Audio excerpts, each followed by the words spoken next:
하나님께서 이스라엘을 버리셨는가 하고 질문하고 있습니다. 하나님께서 이스라엘을 사랑했고 또 선택했고 또 그들에게 많은 은혜를 베풀어 주셨지만 번번이 하나님을 배역하는 삶을 살고 하나님이 보낸 선지자를 죽이고 또 하나님의 은혜를 망각한 그런 행태들을 보이고 있는데 하나님께서 이 이스라엘을 어떻게 하겠는가 하는 것을 질문하는 거죠. 하나님 없는 율법 종교를 만들고 자신들의 공로로 구원받겠다고 그렇게 나서면서 예수의 그리스도도 십자가로 내몬 이 이스라엘을 어떻게 하겠는가 하고 질문하는 거죠. 아마 제가 하나님이라면은 그들에게 더 이상 이제 희망이 없다 해서 버렸을지 몰라요. 제가 하나님이 아닌 게 다행이죠. 오늘 바울은 메 게노이토 이렇게 얘기하고 있습니다. 절대로 그럴 수 없느니라. 하나님께서 그들에게 은혜와 사랑을 베푸시고 먹이시고 지키시고 인도하셨음에도 불구하고 하나님을 거듭해서 거역한 저희들을 그럼에도 불구하고 하나님은 버리지 않는다는 거예요. 시편 103편에도 보면은 그 하나님의 사랑에 대해서 얘기했습니다. 여호와는 긍휼이 많으시고 은혜로우시며 노하기를 더디하시고 인자하심이 풍부하시도다. 이어 10절에 우리의 죄를 따라 우리를 처벌하지 아니하시며 우리의 죄악을 따라 우리에게 그대로 갚지 아니하셨으니 했습니다. 바울은 자기의 경우를 들어서 설명합니다. 나를 보라. 나도 이스라엘의 그 골수분자인데 하나님을 섬긴다고 하면서 하나님을 대적하고 하나님의 사람들을 잡아 죽이고 십자가의 원수로 행했던 나조차도 구원하신 그 하나님의 사랑, 그 하나님의 은혜를 보라고 얘기하고 있는 거예요. 하나님이 나를 버리지 않은 것처럼 이스라엘도 결국에는 버리지 아니하시고 구원하실 거라라고 하는 희망을 얘기하는 거죠. 그래서 오늘 로마서 11장 2절에 미리 아신 예지 자기 백성을 정하신 그들을 버리지 아니하신다는 거예요. 하나님의 부르심과 하나님의 택하심에는 후회함이 없다는 것입니다. 그래서 부분적으로 또 일시적으로 이스라엘이 하나님을 배역하고 하나님 뜻과 반한 삶을 살고 있지만은 그러나 결국에는 하나님께서 그들 가운데 구원을 베푸실 사람들이 있다 하는 소망을 필요하고 있습니다. 이 바울은 자신의 경우뿐만 아니라 엘리야 시대에 있었던 일을 들어서 그걸 다시 한번 설명합니다. 엘리야 때에 아합과 더불어서 이세벨, 바알을 섬기는 자들이 횡행하고 하나님을 전하는 사람들을 잡아 죽이던 그때 엘리야가 고발하던 내용을 11장 3절에 얘기합니다. 주여, 그들이 아합과 바알을 섬기는 자들이 주의 선지자들을 죽였으며 주의 제단들을 헐어버렸고 나만 혼자 남았는데 내 목숨도 찾나이다. 이스라엘의 악행과 이스라엘의 배교에 대해서 절망하면서 하나님 앞에 부르짖는 그 엘리야에게 하나님이 11장 4절에 그 열왕기상 19장 18절에 대답하셨던 내용을 다시 한번 그들에게 소개하는 거죠. 내가 나를 위하여 바알에게 무릎 꿇지 아니한 사람 7,000명을 남겨두었다. 엘리야의 눈에는 자기밖에 하나님 앞에 서 있는 사람이 없는 것처럼 생각했는데 하나님은 7,000명이 있다는 거예요. 너를 포함해서 너와 함께 7,000명이 있다는 거예요. 그것이 바로 엘리야가 보는 생각하고 안목하고 하나님이 보시는 것과 생각하는 것이 그만큼 다르다는 거죠. 실제적으로 그 시대에도 엘리야만 그랬던 거 아니에요. 아합의 최측근에 있었던, 왕궁에 있었던 오바댜라고 하는 사람, 겉으로 보기에는 아합하고 함께 있는 것 같지만은 그 사람은 100명의 하나님의 선지자들을 데려다가 50명씩 굴에다 숨기고 먹을 것들을 공급하면서 이랬던 사람이에요. 그 오바댜, 그리고 그 100명, 아니 그 외에 하나님이 보실 때 많은 사람들이 있다는 것입니다. 우리의 눈으로 보이든지 보이지 않든지 하나님께서 은혜로 하나님의 일들을 하고 계시다는 거죠. 만약에 그들의 행위를 통해서 보여졌다면 엘리야가 몰랐을 리가 없죠. 그러나 하나님의 은혜로 하나님께서 택하신 자들을 인도하고 계시다는 거예요. 사실 이 말씀은 정확하게 7,000명이 있다는 것이 아니고 하나님 앞에는 그 숫자가 문제가 아니라는 거죠. 사실 갈멜산에서 850명의 바알, 아세라 선지자들과 한 명 엘리야가 대결을 했을 때도 진리 편에 선, 하나님 편에 선 이 엘리야 한 사람을 통해서 놀라운 역사를 일으키시는 하나님이세요. 우리는 다수의 의견을 존중하고 많은 사람의 숫자를 자랑하지만 하나님은 진리 편에 서 있는 사람, 하나님 편에 있는 사람을 통해서 얼마든지 역사하실 수 있다는 겁니다. 그렇기 때문에 낙심하지 말고, 눈에 보이는 것 때문에 절망하지 말고, 네가 생각하는 것이 전부가 아니라는 것을 기억하라고 하는 말씀이 되는 거죠. 어려운 시기조차도 하나님께서 은혜로 우리의 믿음을 붙들어 주실 것을 믿습니다. 아무리 많은 사람들이 하나님을 떠난 것 같다 할지라도 하나님께서 신실한 자들을 남기시고 인도하시는 것을 믿으시기를 바랍니다. 그래서 아무리 어둡고 악한 세대라도 은혜로 택하신 남은 자들이 있다는 거예요. 그래서 보이는 것 때문에 낙심하지 말고, 보이는 것 때문에 현혹되지 말고, 하나님은 하나님의 일을 하나님의 방법으로 하신다는 것을 믿으시길 바랍니다. 그래서 찬송가 545장에도 그렇게 고백하는 거예요. 내 눈에 아무 증거 아니 배어도 믿음만을 가지고서 늘 걸으며 이 귀에 아무 소리 아니 들려도 하나님의 약속 위에 서리라. 걸어가세 믿음 위에 서서, 나가세 의심 버리고, 걸어가세 믿음 위에 서서 눈과 귀에 아무 증거 없어도. 하나님은요, 하나님의 사람들을 통해서 구원의 역사를 지금까지 이어오고 계세요.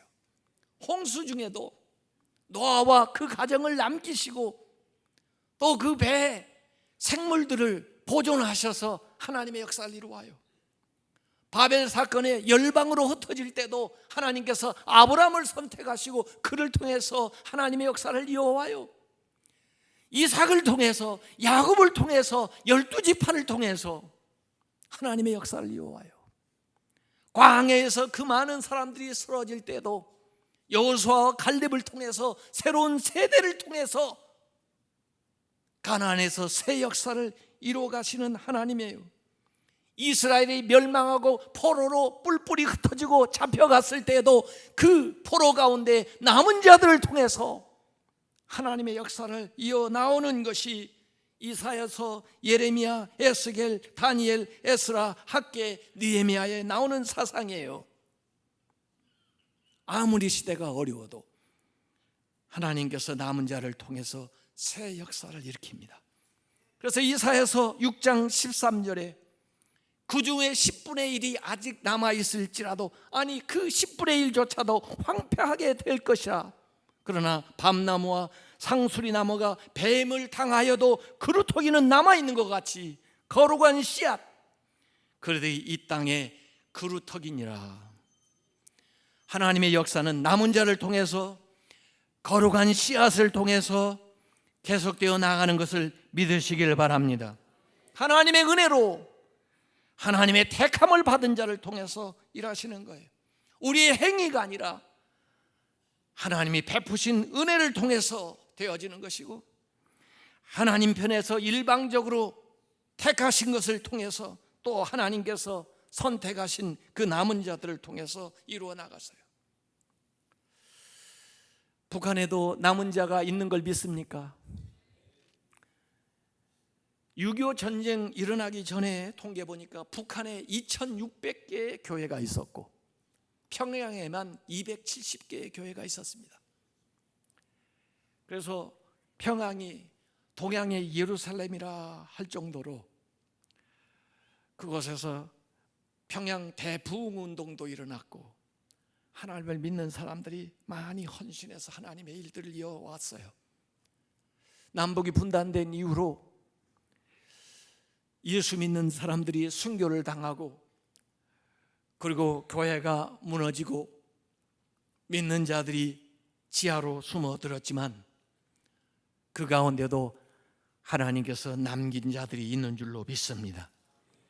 유혹이 오고 핍박이 오고 환난이 오고 심지어 죽음이 온다 할지라도 이 믿음을 끝까지 지키시기 바랍니다. 우리 남한의 문제는 뭡니까?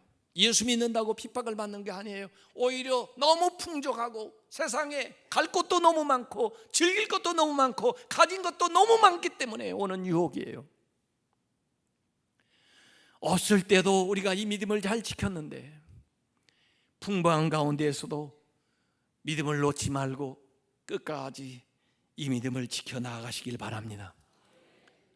한국 교회에 대해서 어두운 전망을 내놓는 사람들도 있어요. 영적 빙하기가 온다 그래요. 그러나 세상이 어떻게 변한다 할지라도 우상 앞에 절하지 않고 세상 앞에 무릎 꿇지 않는 남아있는 자, 끝까지 견디는 자들이 되시길 주님의 이름으로 축원합니다. 하나님의 그 말세에 믿는 자를 보겠느냐 그랬는데요, 일본에서 그 1991년에 태풍이 불어서 아오모리 현의 그 사과 재배 단지에 그 좋은 사과들이 한 90% 정도가 그 태풍에 낙화가 된 거예요.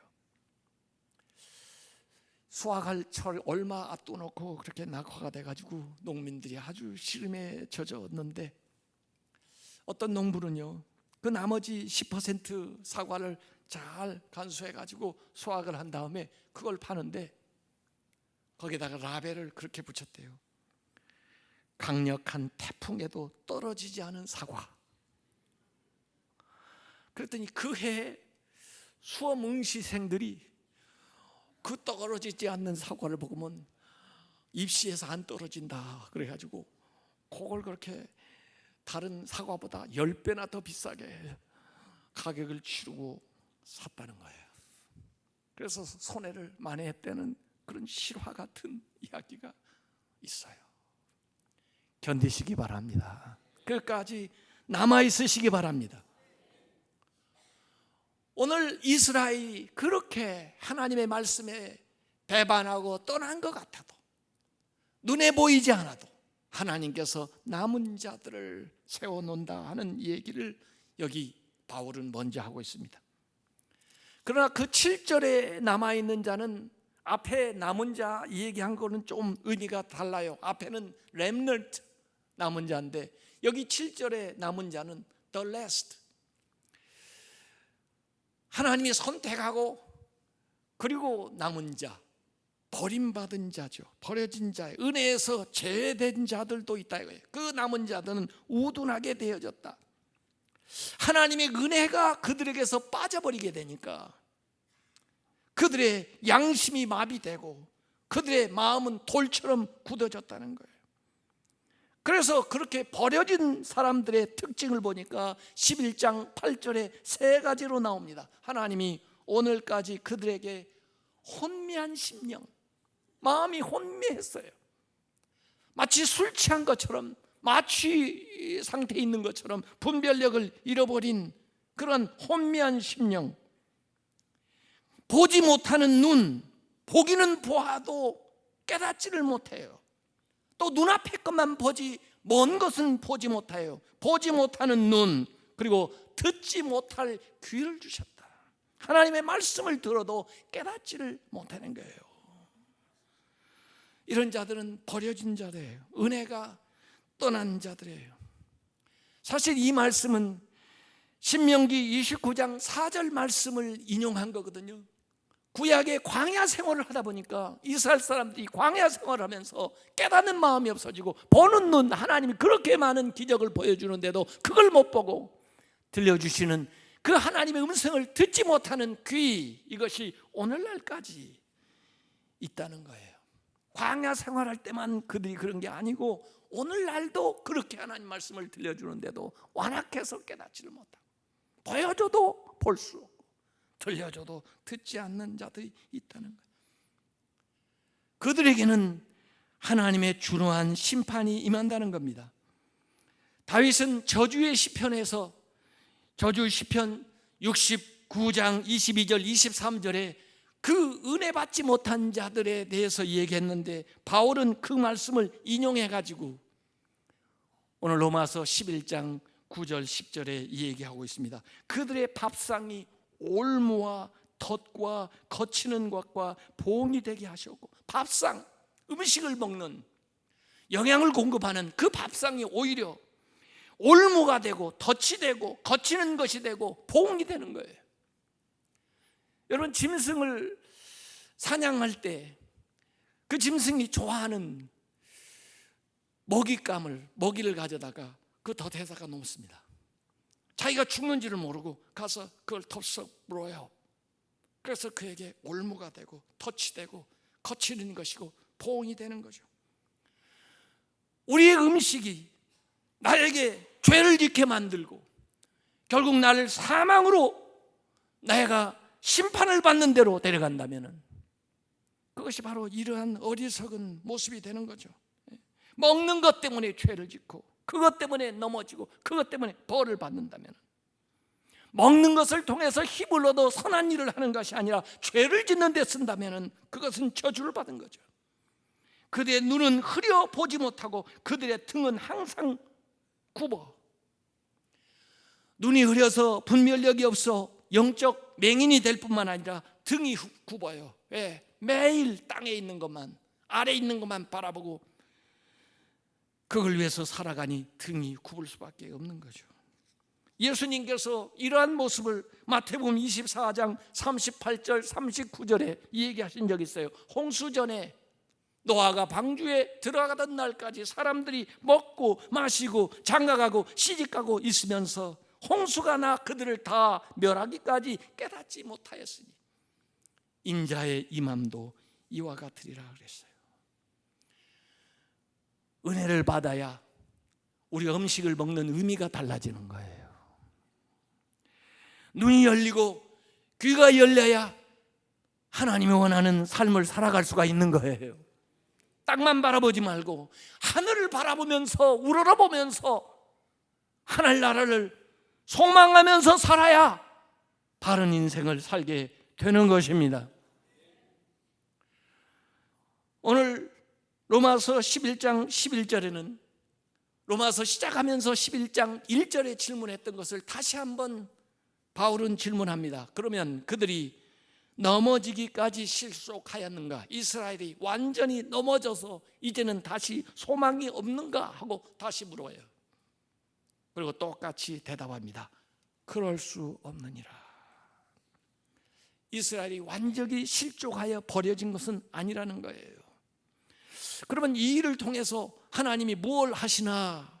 오늘 12절에 보니까 그들의 넘어짐이, 이스라엘의 넘어진 걸 통해서 세상의 풍성함이 되며, 그들의 실패가, 이스라엘의 실패가 이방인의 풍성함이 된다.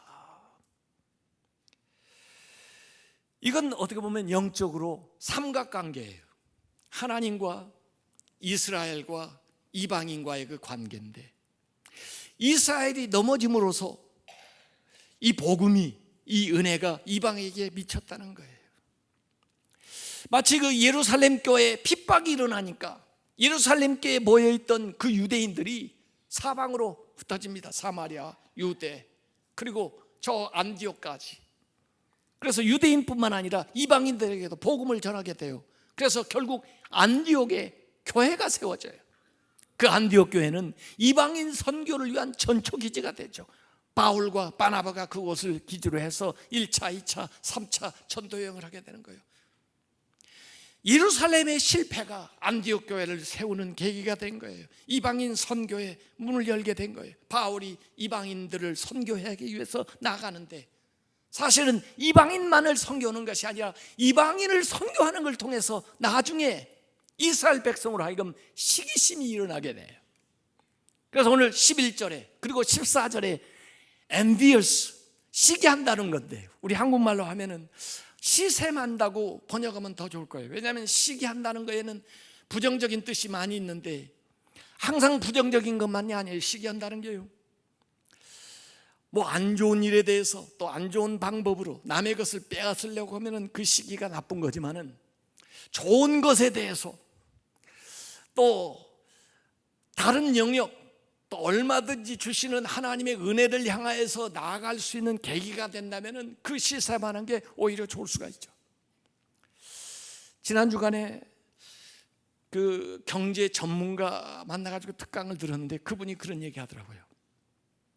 한국 역사, 한국 최근의 경제 발전한 속도는 세계 역사의 유례를 찾을 수 없는 그런 비약적인 성장을 했는데, 그 요인을 자기는 한국 사람들의 DNA 안에 경쟁심이라는 것이 일찍이 자리 잡고 있기 때문에 된 거로 본다는 거예요.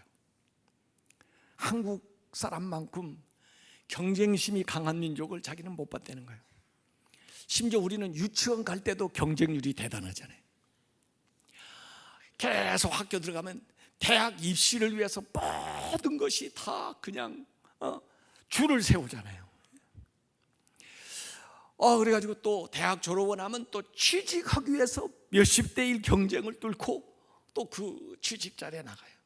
그래서 우리 한국 사람들은 하여간 경쟁하는 데는 이골이 나가지고 그냥 어디 가든지 경쟁해서 지는 법이 없다는 거예요. 그러다 보니까 비약적으로 성장했다, 그분은 얘기하던데, 저는 그 얘기를 들으면서 오늘 이 주제하고 연관지어가지고 우리 마음에는 시기심이 있기 때문에 이 시기심이 그 경쟁 의식을 불러일으킨 게 아닌가 하는 생각이에요. 우리 한국 속담에 무슨 말이 있어요? 사촌이 논 사면 배가 아프다. 왜 배가 아파요? 배가 고픈 건 참아도 배 아픈 건 못 참는다. 시기심. 그걸 좋은 면으로 발전시키면은 좋은 결과를 만들어내는 데 쓸 수가 있을 것 같아요. 오늘 아까 영적인 삼각관계라고 그랬는데, 큰아이한테 뭘 먹으라고 그러는데 안 먹어요. 빼고. 그래? 그럼 관둬. 그리고 동생한테 그걸 먹으라고 해. 동생이 그걸 잘 먹고 또 맛있다 그러고, 아유 잘 먹으니까 예쁘다 그러고, 그러면 어떻게 되죠? 이제 큰애가 나도 먹을래. 그러고 났었죠. 그래, 너도 먹을 거야? 그래, 먹을 거야. 그게 영적인 시기심을 유발하는 거죠. 이스라엘이 거절하고 거역했는데, 배척했는데, 그 거부가, 그들의 실패가 오히려 이방에 하나님의 복음이 증거되게 돼서 그들이 잘 믿고 하나님 앞에 돌아오게 되니까 그제서야 이스라엘이 시기해서 돌아온다는 거예요. 그래서 요새 메시아닉 주, 이스라엘 사람들 가운데 이제 그리스도인이 되는 사람들이 많아지고 있어요.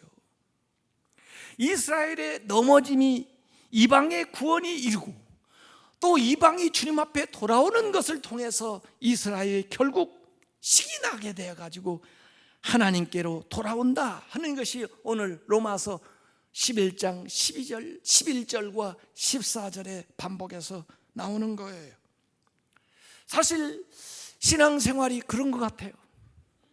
17세기나 18세기, 17세기에 일어났던 청교도 운동이나 18세기에 있었던 대각성 운동도 알고 보면은 소수의 사람들, 멸시했던 사람들, 버렸던 사람들이 오히려 복음을 받아들이고 그들이 하나님 앞에 돌아오고 그들이 새로워지는 것을 보면서 이전 사람들이 시기가 나가지고 다시 하나님 앞에 나와 부흥운동이 일어났던 것들이죠. 그래서 사도들이 복음을 전할 때에도 이방인들이, 다른 사람들이 복음을 받는 걸 통해서 대제사장이나 바리새인이나 서기관들, 유대인 무리들이 시기가 나가지고 따라다니고 배쳐가다가 결국 그들 가운데 돌아오는 사람들이 일어나게 되는 거예요. 예수님이 사역하실 때도 복음서에 보면 예수님의 세리들이 또 창기들이 은혜 받도록 또 그들과 함께하는 걸 통해서 다른 사람들이 시기가 나요. 심지어 이방인 백부장이 주님 앞에 돌아오는데 내가 이스라엘 가운데도 이만한 믿음을 만나보지 못했노라고 주님이 칭찬하는 걸 통해서 이들이 충격을 받게 되는 거죠. 그래서 선한 일에 열심을 내시기 바랍니다. 하나님 앞에 헌신하고 주의 일을 잘 감당하는 분들 보면은 마음으로부터 부러워하시기 바랍니다. 세상에서는 부러우면 지는 거다 그러는데 부러우면 기도하세요. 나도 저렇게 좀 할 수 있도록 해달라고. 우리 교회 그렇게 해가지고 귀한 일들을 하는 사람 많아요. 믿음의 좋은 본을 보이는 사람 보면은, 또 하나님의 은혜 안에서 잘 되는 사람 보면은 그냥 시기해서 끌어내리려고 하지 말고 부러워하면서 기도하세요. 저분에게 준 은혜를 하나님 저에게도 주세요. 저도 저렇게 헌신할 수 있게 해주세요. 저도 저렇게 믿음 생활 잘 할 수 있도록 도와주세요. 이렇게. 그래서 오늘 바울은 이스라엘의 구원에 대해서 얘기했습니다. 하나님이 저들 전적으로 버린 게 아니다. 저들이 주님을 배척했지만 아직도 하나님께서 그들에게 남은 자들 불씨를 남겨놓았고, 그리고 그 남은 자들을 통해서 하나님이 역사하시고, 또 이 복음이 이방으로 나아가 내가 이방인들에게 복음을 전하는 이방인의 사도가 되었지만 그렇다고 해서 유대인들을 쳐버린 게 아니다. 이방인들에게 이 복음을 전해서 이방인들이 예수 잘 믿는 모습을 통해서 이스라엘이 오히려 시기심이 일어나서 다시 믿음을 회복하고 하나님께 돌아올 시간이 있다. 이것이 하나님의 구원 계획이다 하는 것을 이 로마서 11장에 바울이 얘기하고 있는 거예요. 제가 선교지에 중국이나 어려운 지역에 가서 보면요, 정말 그들은 어려운 환경 속에서도 주님을 잘 믿으면서 신앙생활 잘하더라고요.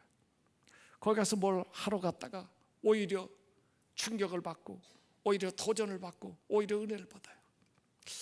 여들은 이렇게 어려운 환경 속에서도 이렇게 믿음을 잘 지켜나가는데 나는 모든 것이 갖춰진 그 환경 속에서도 주님께 제대로 충성하지 못하는구나. 그래서 오히려 그런 데 갔다 오면은 다시 신앙생활을 또 헌신하는 믿음 생활을 할 수 있는 그런 힘을 얻게 돼요. 저 북한의 그 어려운 환경 속에서도 신앙생활을 하는 사람들이 있습니다. 중국과 모슬렘 그 상황에서도 주님의 영광을 위해서 헌신하고 정말 목숨 바쳐가면서 주님을 섬기는 사람들이 있습니다. 오늘이 순교자 기념주일이에요. 주님을 위해서 목숨을 바치고 믿음을 지킨 사람들이에요. 오늘 우리에게는 그들의 그 헌신 때문에, 우리 선배들의 그 희생 때문에 이 많은 은혜와 축복이 주어졌습니다. 그런데도 불구하고 하나님께 영광 돌리지 못하고 이 은혜의 일들을 이어가지 못한다면은 그건 너무나 잘못된 거죠. 이전에도 우리를 지켜주신 하나님이 앞으로 우리와 함께 하실 줄로 믿습니다. 어떤 상황, 어떤 처지에서도 이 믿음을 꼭 지키시기 바랍니다. 이 시대에 남은 자들이 되시기 바랍니다. 그리고 우리보다 열악한 조건 속에서 믿음 생활하는 사람 보면서, 하나님 앞에 헌신하는 사람들 보면서 마음속에 불이 일어나고 우리의 믿음, 헌신이 더 일어나서 하나님께 영광 돌리는 그런 믿음 생활 하시기를 주님의 이름으로 축원합니다.